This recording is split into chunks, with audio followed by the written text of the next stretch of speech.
반가운 손님들이 오셨네요. 환영합니다.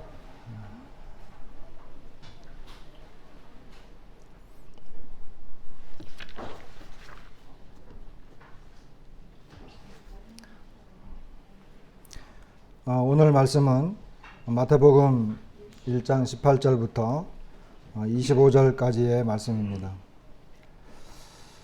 제목은 왕의 탄생이라고 하는 제목을 붙여봤습니다. 먼저 본문을 좀 읽도록 하겠습니다. 마태복음 1장 18절부터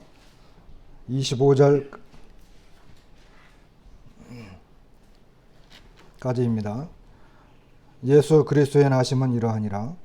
그의 어머니 마리아가 요셉과 약혼하고 동거하기 전에 성령으로 잉태된 것이 나타났더니 그의 남편 요셉은 의로운 사람이라. 그를 드러내지 아니하고 가만히 끊고자 하여 이 일을 생각할 때에 주의 사자가 현몽하여 이르되 다윗의 자손 요셉아 내 아내 마리아 데려오기를 무서워 말라. 그에게 잉태된 자는 성령으로 된 것이라. 아들을 낳으리니 이름을 예수라 하라. 이는 그가 자기 백성을 그들의 죄에서 구원할 자이심이라 하니라. 이 모든 일이 된 것은 주께서 선지자로 하신 말씀을 이루려 하심이니 이르시되 보라 처녀가 잉태하여 아들을 낳을 것이요 그의 이름은 임마누엘이라 하리라 하셨으니 이를 번역한즉 하나님이 우리와 함께 계시다 함이라. 요셉이 잠에서 깨어 일어나 주의 사자의 분부대로 행하여 그의 아내를 데려왔으나 아들을 낳기까지 동침하지 아니하더니 나음의 이름을 예수라 하니라.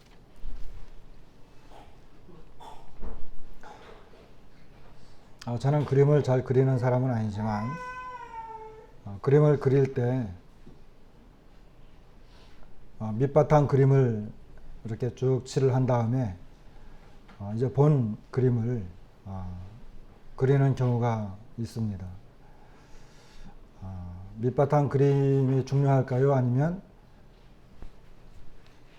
그 위에 이제 본격적으로 주제가 되는 내용의 그림을 그리는 것이 중요할까요? 뭐 다 중요하겠지만 이제 그 안에 들어가는 이제 주제가 되는 그런 그림이 중요하겠죠. 여러분 지금 제주시청 자리, 지금 제주시청이 있는 그곳은 옛날에는 도청이었습니다.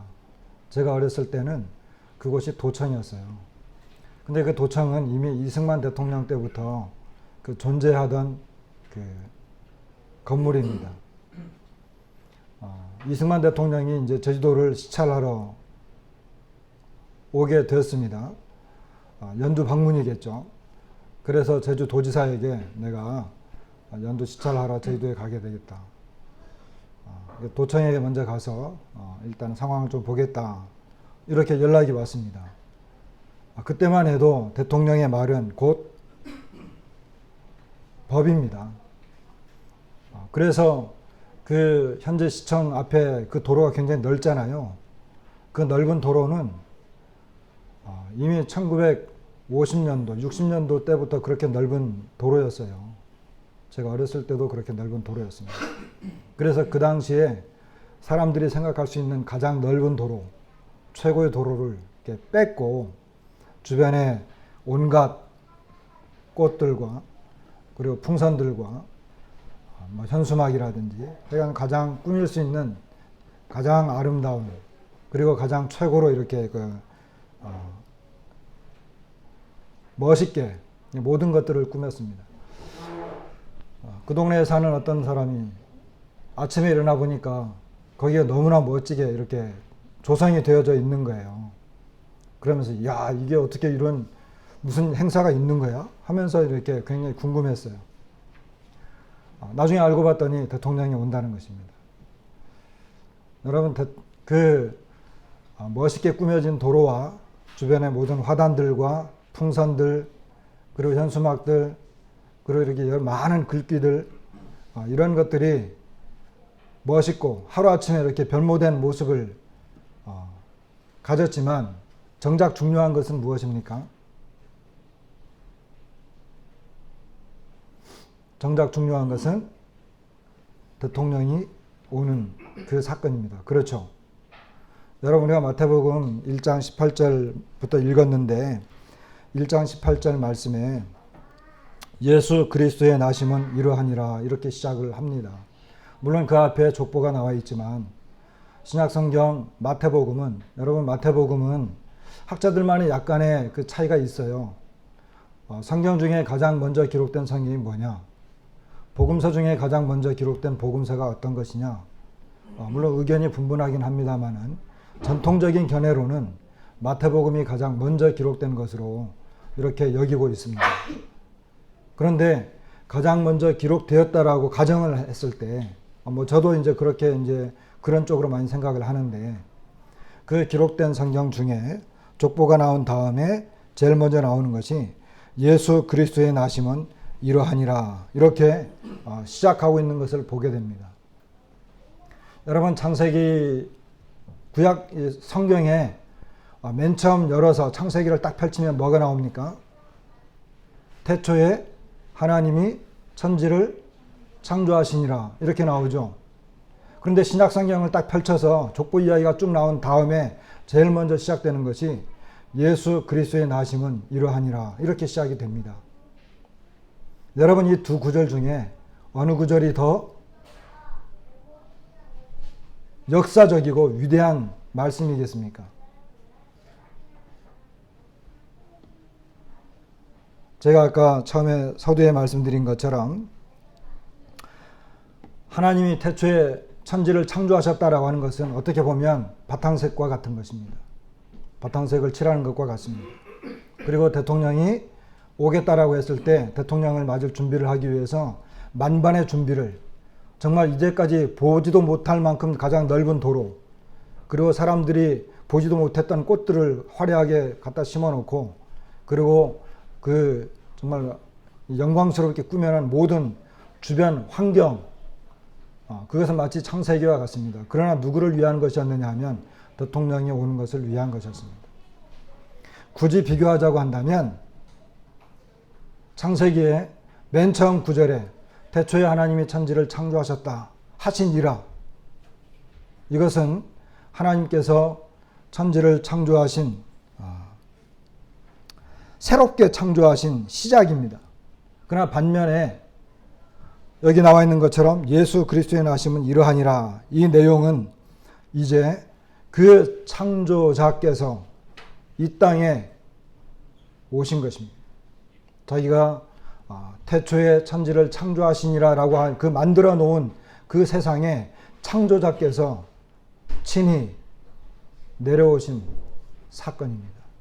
굳이 비교하자고 한다면 이 말씀을 이렇게 가만히 묵상하다가 저는 똑같이 태초에 하나님이 천지를 창조하시니라, 예수 그리스도의 나심은 이러하니라, 구약의 시작, 신약의 시작을 알리는 이 두 글귀 중에 저는 두 번째, 이 마태복음 1장 18절이 더 놀랍고 위대한, 왜냐하면 이제 주인공이 드디어 나타났기 때문입니다.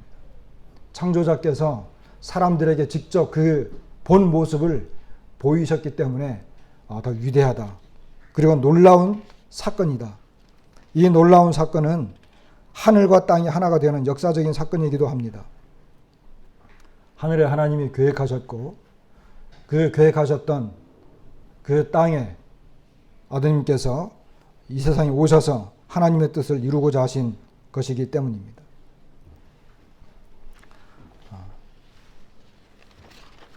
그래서 하늘에서는 영광이고 땅에서는 평화다, 이 말씀은 누가복음에 기록되어진 이런 그 내용의 말씀인데, 이런 찬송을 천사들이 부르게 된 것입니다. 이제 우리는 이 본문을 통해서 예수님께서 어떻게 이 세상에 오셨는지에 대해서 설명하고, 이 마태는 예수 그리스도께서 하나님의 아들이고 이스라엘 백성들이 그렇게 기다렸던 다윗의 자손으로서 자신들의 왕 되심을 밝히고, 또 우리들에게 이분은 어떤 분이신가, 구원자 되시고 하나님 나라의 참된 왕이심을 밝혀나가기 위해서 이것을 기록한 것입니다. 우리가 본문을 읽은 대로 이 단락은 쉽게 이렇게 설명을 하면 1장 18절과 19절 이것을 이제 한 단락으로 묶을 수 있습니다. 이것은 무엇이냐 하면은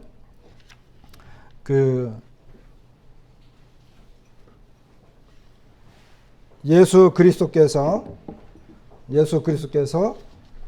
성령으로 잉태되셨다라고 하는 것을 밝히는 것이고 20절부터 23절까지는 이 사실을 요셉에게 설명을 할 필요가 있었습니다. 왜냐하면 요셉은 사람이잖아요. 설명할 필요가 있었습니다. 그래서 요셉에게 정황 설명을 하는 것이 두 번째 단락이고, 그리고 정황 설명을 다 들은 요셉이 이 아내를 데려오는 24절과 25절은 이 천사의 말대로 아내를 데려와서 아들을 낳는 장면입니다. 이렇게 간단하게 세 단락으로 나눌 수 있습니다.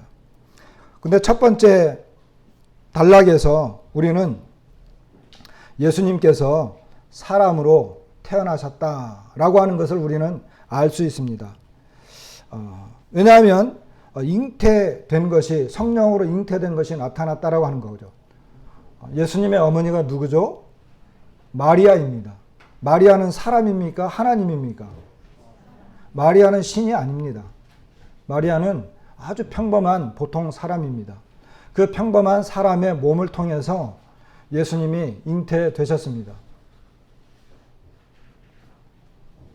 예수님은 몇 달 동안 어머니 뱃속에 있었을까요?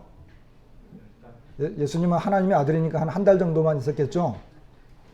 어떻겠어요? 예수님도 10달 동안 어머니 뱃속에 있었어요. 예수님께서 태어나실 때는 짠 하면서 V자를 그리면서 나 드디어 왔어 이렇게 하면서 태어났을까요? 어떻게 태어났을까요? 예수님도 여느 아기들하고 똑같이 큰 소리로 울면서 태어나셨습니다. 그 어머니는 고통 가운데 아마 아이를 낳았을 것입니다. 여러분, 이 기독교 역사를 쭉 훑어보면 예수 그리스도의 신성은 그렇게 문제가 안 돼요. 그 논쟁이 많지 않습니다. 그런데 정말 문제가 되고 많은 논쟁을 일으켰던 게 뭐냐면 예수 그리스도의 인성입니다. 하나님께서 어떻게 사람이 되었느냐. 다시 말하면 성육신에 대한 논쟁이 기독교 역사, 특히 초기 기독교 역사에 굉장한 문제를 일으켰습니다. 왜냐하면 하나님의 아들이 사람으로 온 것은 그냥 하나의 현상일 뿐이다. 이런 주장을 하는 사람들이 굉장히 많았습니다. 그런데 이런 것을 오늘 자세히 설명을 하지는 않겠습니다. 그러나 분명한 것은 예수님께서도 똑같은 우리들처럼 아기로 어머니 뱃속에서 10달 동안 있다가 이 세상에 똑같이 태어났고 울면서 태어나셨고, 그 부모님은 기저귀를 갈아주셔야만 했고 우유를 먹여야 됐고, 그리고 보통 사람들처럼 똑같이 이 세상에 예수님께서 오셨다라고 하는 것입니다. 그리고 자라나신 것입니다. 이것을 보통 우리는 예수님의 이 성육신이죠. 하나님의 성육신. 그런데 사실 놀라운 것은 바로 이것입니다. 지금 우리는 복음서를 통해서 예수님은 하나님의 아들이시다 라고 하는 것을 이제 증명해 나갑니다. 그런데 어떻게 하나님께서, 그리고 좀 더 구체적으로는 하나님의 아들이신 그분이 어떻게 사람으로 오실 수 있었느냐. 이것이 이제 더 놀라운 것이죠. 어떻게 보면 하나님께서는 자기 아들을 정말 그 거룩하고 이 굉장한 힘을 가진 천사의 모습보다도 더 뛰어난 모습으로 그렇게 오실 수도 있잖아요. 그리고 이 불꽃이 빛나는 어떤 하늘에 굉장한 이적을 펼쳐서 그 불꽃 가운데에서 하나님의 아들이 내려와서 모든 사람이 입을 막고 모든 사람이 인정할 수밖에 없는 그와 같은 존재로 이 세상에 오실 수도 있잖아요. 그런데 예수님은 그렇게 오시지 않았습니다. 평범한 여인의 몸을 통해서 보통 아이들처럼 이 세상에 오셨습니다. 여러분, 예수님은 완전한 사람이십니다. 똑같은 사람입니다. 그렇기 때문에 울기도 하셨고, 배고프면 먹을 걸 달라고 하셨고, 갈증을 느끼셨고, 피곤했고, 잠을 자셔야 하셨고, 또 아침이면 눈 비비면서 어깨를 두드리면서 일어나야 되시는 그런 분이셨고, 먹고 살기 위해서 일을 하셔야만 하셨던 그런 분이십니다. 그러면 왜 하나님은 예수님을 그와 같은 사람의 모습으로 우리에게 보내셨을까라고 하는 것입니다. 예수님의 성육신은 정말 놀라운 사건입니다. 왜냐하면 하나님께서 사람의 모습으로 오셨다고 하는 그 자체가 우리에게는 너무나 놀라운 사건입니다. 그러면 왜 그렇게 오셨는가라고 하는 것입니다. 많은 이유가 있습니다. 그렇지만 오늘 제가 말씀드릴 수 있는 한 가지, 성경에도 물론 기록되어 있는 것이지만 한 가지를 굳이 말씀을 드린다고 한다면, 여러분, 하나님께서는 우리 인간들과 바로 여러분과 저, 그리고 그 당시에는 그 백성들에게 이런 보통의 모습으로 수염도 나고, 아마 예수님은 가난하셨기 때문에 몸이 많이 말랐겠죠. 머리도 길고 샴푸가 없으니까 머리도 많이 헝클어져 있겠죠. 샌들을 신고 어쩌면 샌들도 남루한 그런 모습으로 이 세상에 오셨는데 그 이유가 뭘까요? 예수님의 성육신 여러 가지 이유가 있었지만 그 이유가 뭘까요? 그것은 바로 그 당시 그 사람들에게, 그리고 오늘날 우리들에게 해당되겠죠. 그렇지만 그 예수님이 오셨을 때 하나님께서는 예수님을 보낸 그 시기, 그때 보내셔야만 하는 이유가 있었습니다. 우리는 그것을 인정을 해야 되죠. 그런데 그때 오셨는데 그 오신 이유 중에 하나는 바로 그들과 이야기하고 싶어서 오셨던 것입니다. 그들에게 말씀하고 싶어서.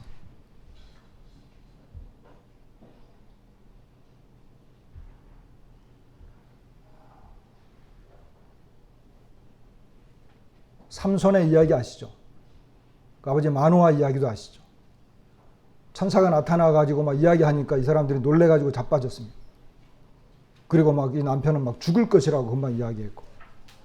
여러분, 예수님께서 번쩍번쩍하는 거룩하고 힘이 있는 영광 중에 가장 찬란한 모습으로 나타났다고 한다면 사람들이 그 사람과 대화하려고 하겠습니까? 경배하려고 하겠습니까?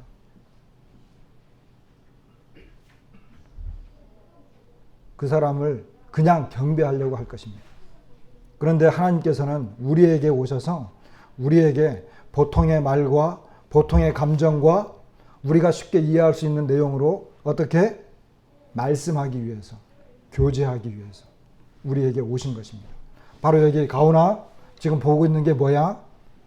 이렇게 이야기하고 싶어서, 내가 너에게 이야기하고 싶은 게 있는데 내 말 좀 들어볼래?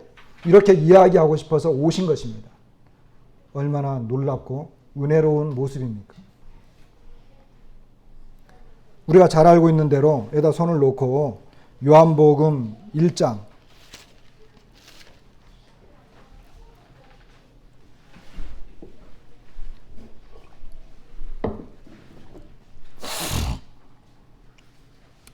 1절 태초에 말씀이 계시니라 이 말씀이 하나님과 함께 계셨으니 이 말씀은 곧 하나님이시니라.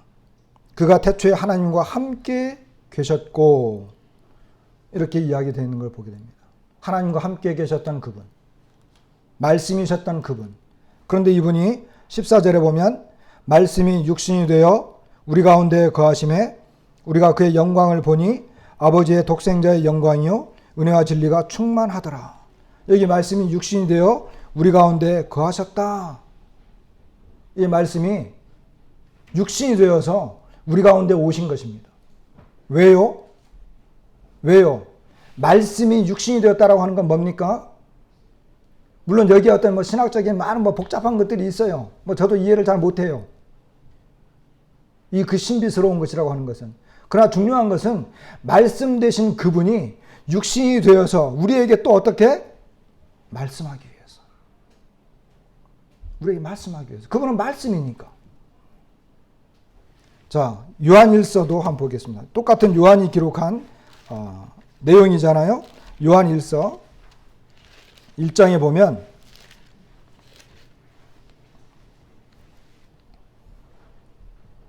태초부터 있는 생명의 말씀에 관하여는 우리가 들은 바요, 눈으로 본 바요, 자세히 보고 우리 손으로 만진 바라. 이 생명이 나타내신 바 된지라. 이 영원한 생명을 우리가 보았고 증언하여 너희에게 전하노니 이는 아버지와 함께 계시다가 우리에게 나타내신 바 된 이시니라. 여기 태초부터 있는 생명의 말씀에 관해서는 우리가 들었고 눈으로 보았고 자세히 보고 우리 손으로 만졌다. 이 생명이 우리에게 나타났다. 아버지와 함께 계시던 그 말씀이 우리에게 왔다라고 하는 것입니다. 앞에 조금 더 앞으로 가서 히브리서 1장을 보세요. 히브리서 1장.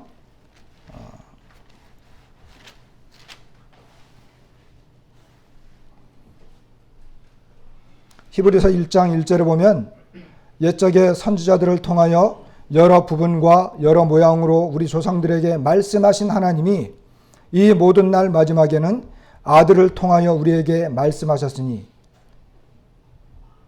이렇게 말씀하는 걸 보게 됩니다. 다시 말하면 하나님의 아들이 이 땅에 오신 것은 바로 어떻게 하기 위해서요? 우리에게 내가 너희들에게 말하고 싶어서 왔어. 내가 너희들에게 말할 게 있어. 나는 너희들에게 말하고 싶은 게 있어. 이렇게 오신 것입니다.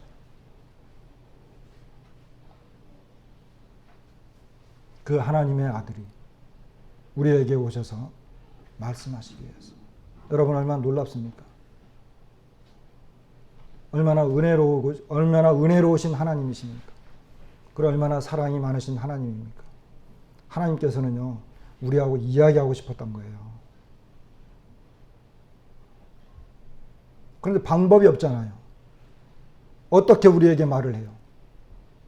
옛날에는 선지자나 이런 사람들, 천사나 선지자들을 통해서 이야기했어요. 근데 그건 하나의 전달이지 이야기가 아닌 거예요. 그렇잖아요. 하나의 전달인 거잖아요. 근데 그 예수님이 이 땅에 오셔서 정말 하시고 싶었던 건 뭐냐면 우리에게 직접 말하고 싶은 거예요. 몸으로도 말하고 음성으로도 말하고 눈빛으로도 말하고 하나님에 관한 모든 것들을 예수님이 우리에게 말하고 싶었던 거예요. 그러니까 예수님을 잘 알면 알수록 이 성경에 기록되어진 예수님의 말씀을 잘 안다라고 하는 것은 그만큼 예수님과 내가 깊은 대화를 하고 있다라고 하는 것입니다. 여러분 어떻습니까? 우리는 얼마나 예수님과 많은 대화를 하고 있습니까? 그토록 우리에게 말하고자 하시는, 말씀하시고자 하시는, 우리와 대화하고자 하시는 그 하나님의 아드님이 이 세상에 직접 오셨어요. 그것이 그분이 오신 목적 중에 하나입니다. 그렇다고 한다면 우리는 어떻게 해야 될까요? 우리는 얼마나 그분과 교제하고 있습니까? 우리는 얼마나 그분과 대화하고 있습니까? 여러분 큐티해야 됩니다. 오늘 몇 월 며칠이잖아요. 이 날짜에 이 말씀 읽어야 됩니다. 여러분 성경 공부에 참여하셔야 됩니다. 예수님을 잘 알아야 됩니다. 왜 이렇게 계속 강요해야 될까요? 사실 이와 같은 것들은 예수님을 모르기 때문에.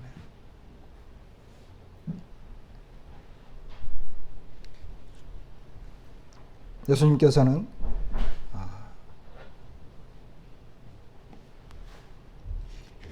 우리에게 이와 같은 풍성한 사귐을 나누기 위해서 오셨습니다.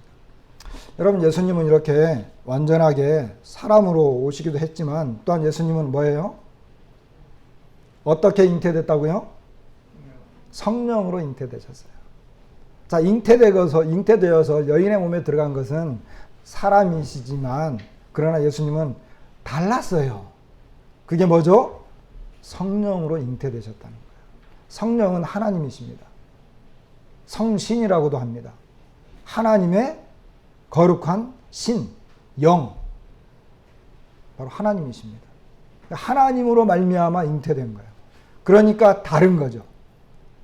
그리고 하나님에 의해서 잉태되셨기 때문에 예수님은 또한 뭐라고요? 하나님이십니다. 이것을 우리는 예수 그리스도의 신성, 다른 거예요. 그런데 여기 성경 표현에는 요셉과 약혼하고 동거하기 전에 성령으로 잉태된 것이 나타났더니 그래요. 성령으로 잉태된 것이 나타났더니 이렇게 말하고 있습니다. 여기서 나타났다라고 하는 것은 드러났다. 바른 성경에는 드러났다. 쉬운 성경에는 밝혀지다. 우리말 성경에는 알려지다. 원어 성경에는 발견되었다. 원어적인 표현으로는 수동태입니다. 다시 말하면 성령께서 직접 잉태된 사실을 밝히고 드러내는 것입니다. 그러니까 성령님도 마찬가지이고 마리아도 이와 같은 것들을 숨길 만한 이유가 없었습니다. 왜냐하면 이것은 하나님으로부터 말미암았기 때문입니다. 하나님께서 자신의 아드님을 세상에 보내신 것을 이제 밝히 드러내고자 하시는 것입니다. 그래서 예수님은 하나님이십니다. 왜? 하나님의 아드님이기 때문에. 그런데 여러분 생각해 보세요. 요셉은 마리아와 약혼을 했는데 자기의 정혼녀가 잉태가 됐어요. 그런데 요셉은 이 사실을 알았을까요? 몰랐을까요? 성령으로 잉태되었다라고 하는 사실을 몰랐잖아요. 그러니까 요셉은 그 사실을 들을 때 의심이 들었고 두려웠고 이 일들에 대해서 어때요? 심각한 고민에 빠진 거죠. 옛날 이스라엘 사람들은 약혼을 했습니다. 그래서 약혼을 할 때 이렇게 그 신부 측에다가 납폐금이라고 하는 걸 줬어요.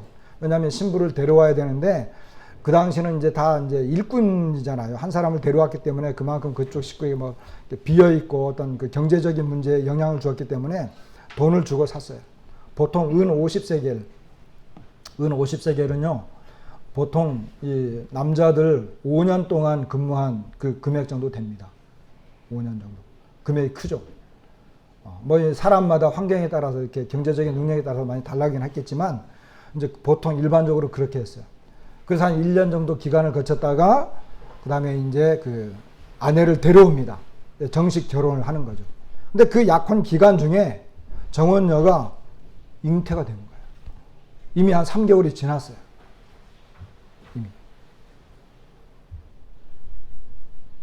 그러니까 요셉은 어떻게 해야 되겠습니까? 그 당시에 파혼을 하려면 그 이혼 증서를 써서 주고 이제 그 파혼을 하면 됐어요. 그런데 이혼 증서를 쓸 때 나 너하고 이혼할 거야 하고 그냥 사인만 해주면 되는 게 아니에요. 적어도 2명 이상 증인이 필요했고 그 사람들을 데려다가 이제 서명을 해가지고 이혼 증서를 주고 돌려보내면 파혼은 성립이 될 수 있었습니다. 신부 측에 심각한 문제가 있다고 한다면 어때요? 심지어는 돌을 던져서 그 간음죄에 대해서 돌을 던져서 죽이는 그런 경우는 흔하지는 않았지만은 율법에 의하면 그렇게 가능했다는 거죠. 그런 상황이 되었어요. 그러니까 어때요? 성령께서 하나님께서는 이제 이 사실을 제일 먼저 설명해야 될 필요가 있죠. 그죠? 누구에게 설명해야 돼요? 요셉에게 제일 먼저 설명할 필요를 느낀 것입니다.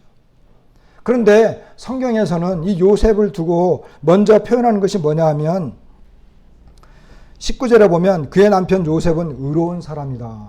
이렇게 이제 기록하는 것을 보게 됩니다. 왜냐하면 보세요. 요셉은 의로운 사람이다. 그를 드러내지 아니하고. 다시 말하면 자, 왜 요셉이 의로운 사람이냐? 요셉은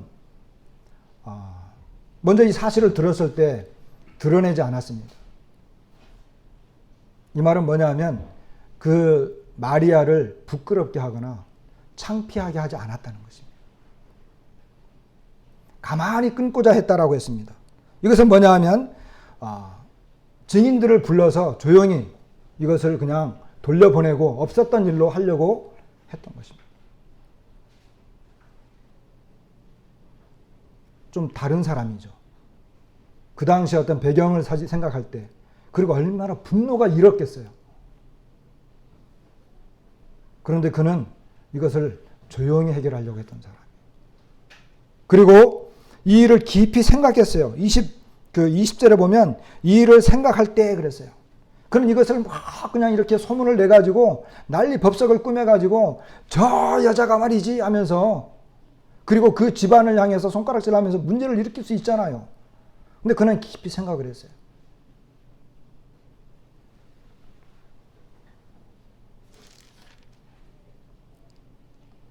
그리고 뒤에 이제 더 읽어보면 나중에 설명이 좀 될지 모르겠습니다만은 더 설명을 보게 되면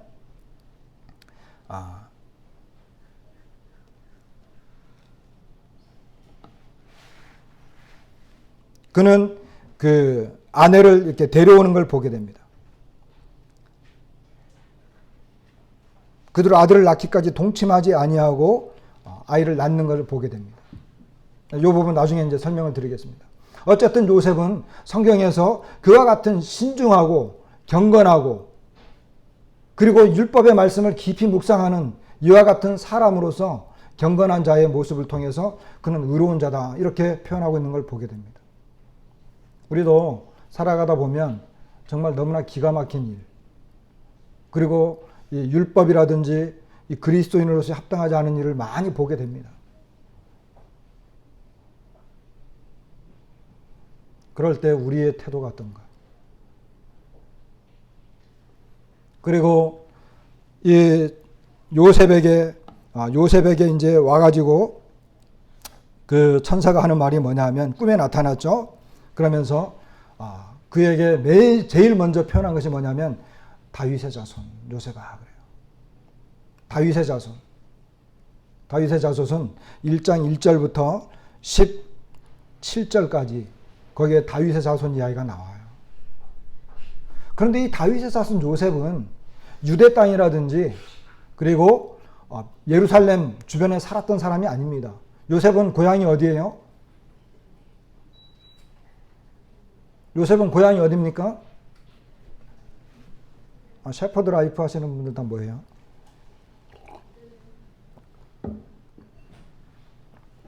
어디예요? 고향이 어디예요? 응? 요셉의 고향이 어디예요? 원래 고향이? 그가 살았던 곳은 어디예요? 그럼 쉽게. 갈릴리? 나사렛은 갈릴리죠. 갈릴리는 어디에 있어요? 예루살렘을 중심으로 보게 되면 저 위에 있죠. 북쪽에. 여러분 갈릴리 나사렛에서 예루살렘까지는 거리가 얼마나 될 것 같아요? 응? 복습이 들어가니까 이제 막연하네. 네? 괜찮아, 틀려도 괜찮아요. 누가 뭐 회초로 들고 쫓아갑니까? 몇 킬로? 예, 나중에 뭐 한 번 더 잘 보이면 제가 상을 줄게요. 예, 한 113kg 정도 됩니다. 저도 혹시나 해서 찾아봤어요. 무엇을? 셰퍼드 라이프 교재를 찾아봤어요. 왜냐하면 저도 돌아서면 잊어먹거든요. 113km. 그런데 이 요셉은 해마다 절기 때마다 그 갈릴리에서 113km 되는 거기에서 예루살렘까지 명절을 지키러 왔어요. 나중에 자녀들을 낳고 자녀들이 어릴 때에도 그는 왔어요. 왜? 경배하기 위해서. 예배드리기 위해서 온 거예요. 예루살렘까지 오려면 요단강을 몇 번이나 건너야 돼요? 2번. 저쪽 갈릴리에서 한번 건너서, 그죠? 베레아 쪽으로 왔다가 쭉 내려와서 다시 요단강 건너서 예루살렘 들어가야 되죠. 아니, 2번 정도 건너야 돼요. 유단강 건너서 예루살렘까지 올라가려면 그 길이 보통 길이에요? 아니에요? 여리고에서 강도 만난 사건 이야기를 들어보면 그 길이 보통 길이 아닙니다. 그래서 떼지어 다녔어요. 뭐 시간이 막 흘러가는데 이건 여기 이렇게 이야기할 때가 아닌데. 어쨌든 이 유대 땅에 산 것도 아니었고 예루살렘에 사는 것도 아니었고 갈릴리는요 거의 이방이에요. 마태복음에 보면 그 갈릴리 이방 땅이라고 이렇게 설명을 해요. 거의 이방에 속한 뭐 그런 지역에 다를 바 없었어요. 그런데 그곳에 살고 있는 요셉, 하지만 그의 마음에는 항상 하나님을 향한 경외감, 그리고 어쩌면 뭐 여기 다 기록되진 않았지만 그는 누구의 아들이었어요? 후손이었어요? 다윗의 자손이었어요. 어쩌면 그는 메시아를 소망하고 있는 한 사람이었을 것입니다. 비록 평범한 목수였고 가난하고 보잘것없는 사람이었지만 항상 때가 되면 절기를 지키기 위해서 예루살렘으로 가서 예배드리던 사람이었습니다. 그는 마리아를 대해서 했던 행동들을 보게 되면 그는 굉장히 신중하고 거룩하고 경건한 사람이었습니다. 하나님을 경외하는 사람이었습니다. 그러나 그는 지금 되어진 나라의 현상이라든지 모든 되어진 이 로마의 속국 아래 살면서 힘든 나날들을 살아가면서 그는 어쩌면 잊혀진 사람이었을지도 모릅니다. 그런 그에게 천사가 나타나서 다윗의 자손 요셉아 이렇게 이야기합니다. 다시 말하면 요셉의 정체성을 부각을 시키고 있습니다. 나중에 이 요셉과 마리아가 결혼을 합니다. 예수 그리스도는 다윗의 자손이어야 됩니다. 요셉으로부터 직접 태어난 사람은 아니었지만 그러나 요셉과 마리아가 결혼을 해서 그 가정에서 나고 자란 다윗의 자손이었기 때문에 요셉은 다윗의 자손, 다시 말하면 메시아가 와야 되는 신분과 자격, 다시 말하면 하나님께서 메시아를 보내야 되는 그 통로가 되는 자격이 있는 사람이었습니다. 그리고 그는 어쩌면 잊혀져 버렸던 다윗의 자손이라고 하는 막연한 그런 상황 속에서 하나님은 그 요셉을 알고 있었습니다. 누구라고? 다윗의 자손이라고. 하나님께서는 요셉을 알고 있었습니다. 누구로? 다윗의 자손으로. 어쩌면 요셉은 다윗의 자손 맞긴 하지만 전혀 생각하지 않고 살았을지 모릅니다. 그는 자기가 하는 일에 평범하게 성실하게 살았을지 모릅니다. 그러나 그 모든 사실들을 알고 그의 정체성을 부각시켜 주신 분은 바로 하나님이십니다.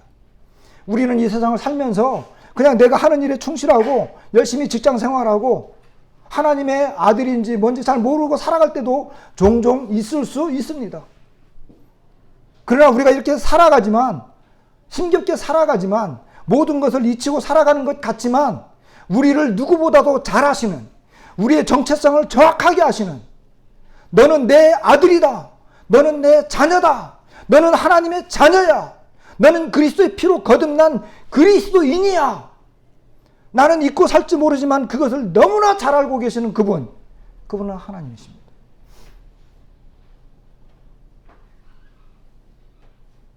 하나님께서 우리를 보실 때에는 다윗의 자손으로 보시는 것입니다.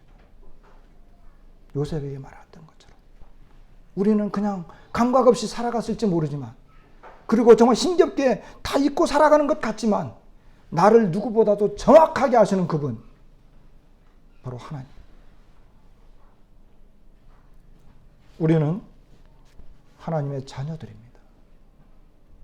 우리는 그리스도입니다.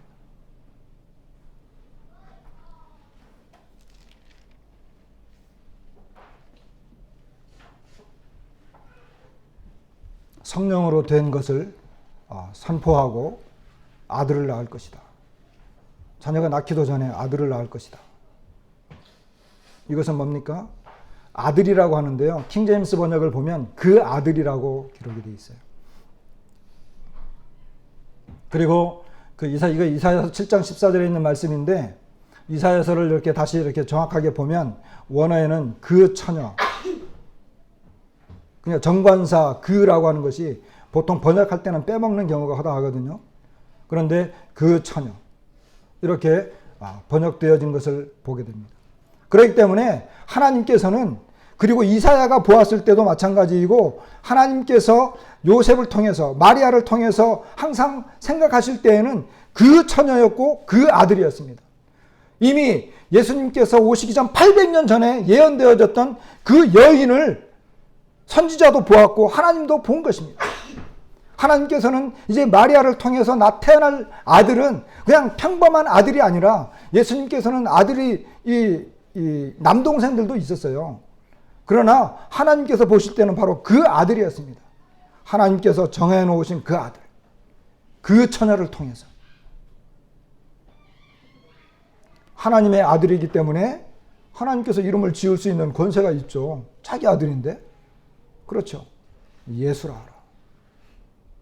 그 뜻이 뭐라고요? 이는 그가 저희 백성을 그들의 죄에서 구원할 자이다. 여러분, 이 표현은 마태만 기록했습니다. 누가는 이 표현을 더 다르게 기록해요. 나중에 우리가 기회 되면 보겠지만, 이 예수 이름을, 아들을 낳으린 이름을 예수라 해놓고 누가복음에는 그가 거룩한 자의 아들이고 뭐 이렇게 통치자이고 영광스러운 이런 면을 막 부각을 시켜요. 그런데 마태는 이는 그가 저희 백성을 저희 죄에서 구원할 자이시다 이렇게 표현했는데, 마태만 그렇게 기록한 것입니다.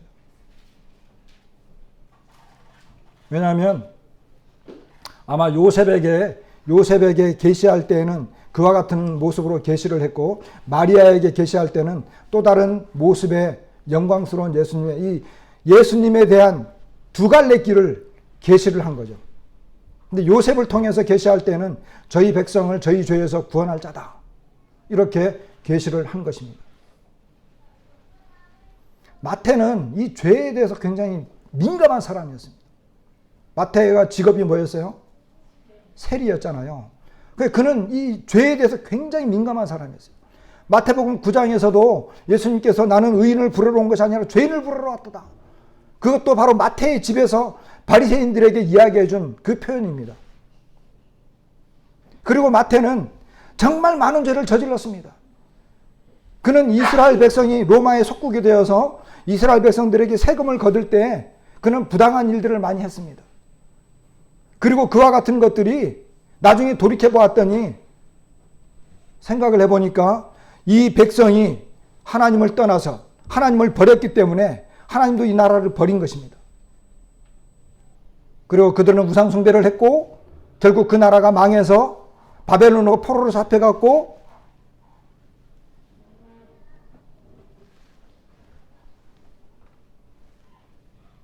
(500년이) 넘도록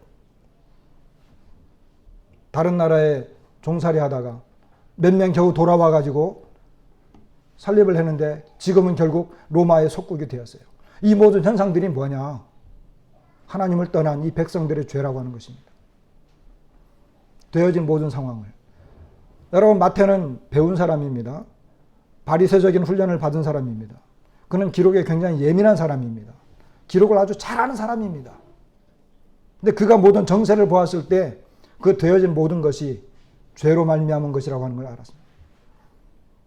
그렇다고 한다면 이 죄로부터, 이 민족이 지은 죄, 내가 지은 죄로부터 구원할 자가 누구냐라고 하는 것을 마태는 기록을 해야만 했습니다. 근데 그 계시는 요셉을 통해서 나온 것이었습니다.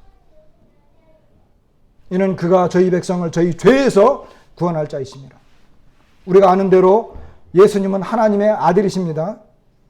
이 땅에 오신 사람입니다.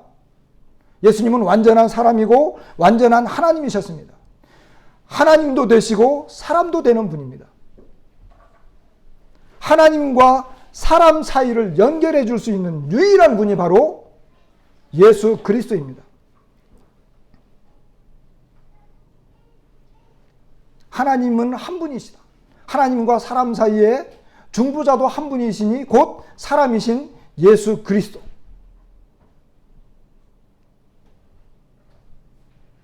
우리가 배운 대로 하나님, 우리 스스로, 하나님은요, 하나님의 그 권능으로 우리의 죄를 그냥 용서할 수가 없어요. 예수 그리스도를 통하지 않고서는. 사람들 편에서는 사람들 스스로 아무리 능력이 뛰어나도 이 죄 문제를 해결할 수 없어요. 그런데 사람도 되고 하나님도 되시는 예수님이 사람과 하나님을 연결시켜 주는 거예요. 바로 그 역할을 하기 위해서 예수님께서 이 땅에 오신 거예요. 그래서 그분이 친히 나무에 달려 그 몸으로 우리 죄를 담당하셨다. 하나님께서는 그들의 모든 죄를 그에게 담당시키셨도다. 여러분은 정말 죄에서 구원받았습니까? 여러분이 이제 하나님과 화목한 관계를 이루셨습니까?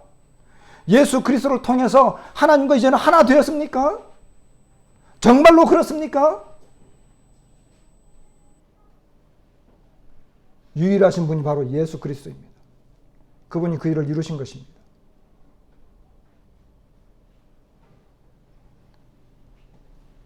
임마누엘이라고 하는 이사야 7장에 있는 말씀을 마태는 끄집어냈습니다.